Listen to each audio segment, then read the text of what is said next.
女強人真係一啲都唔易做㗎，好似黃依文咁，陀住7個月嘅 BB， 仲要忙住做嘢。呢日佢就以老闆身份喺深圳出席活動，老公陳國坤就梗係陪伴左右啦。兩公婆仲喺鏡頭前打情罵俏，相當恩愛啊！係啊，直頭唔啱啦，我覺得即係正所謂粗身大細，走嚟走去又睇裝修，又咁又搞呢又搞路，所以搞完呢度我都準備鎖住佢屋企，唔俾佢走嘅。已經知道 BB 嘅性別係乜嘢？知道啊，佢係男仔。但係老公中意仔定女多啲啊？我中意女嘅，其實不過仔都 OK 嘅，咁啊盡快生咗個女啦。依文睇下生完出嚟點先啦，handle 唔 handle 到同埋過唔過癮先啦。實過癮咧，你話生個女好似佢咁幾開心。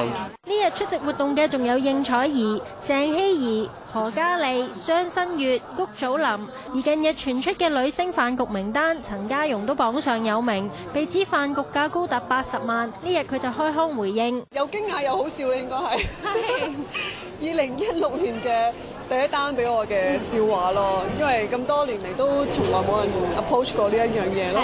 但係如果自己一路都憑自己努力工作去即係賺錢咧，突然間有呢啲報道出，會唔會有啲唔開心啊？我又唔會 care 呢一樣嘢咯，因為每一日都有好多事要去面對嘅。咁如果呢啲咁嘅自編自作嘅新聞咧，嚟令到自己唔開心，我覺得好唔值得啊！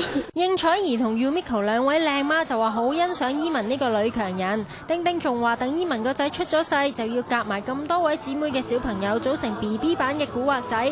唔知有冇老公陳小春、鄭伊健佢哋咁型呢？何傲兒話過自己守住好多嘢㗎。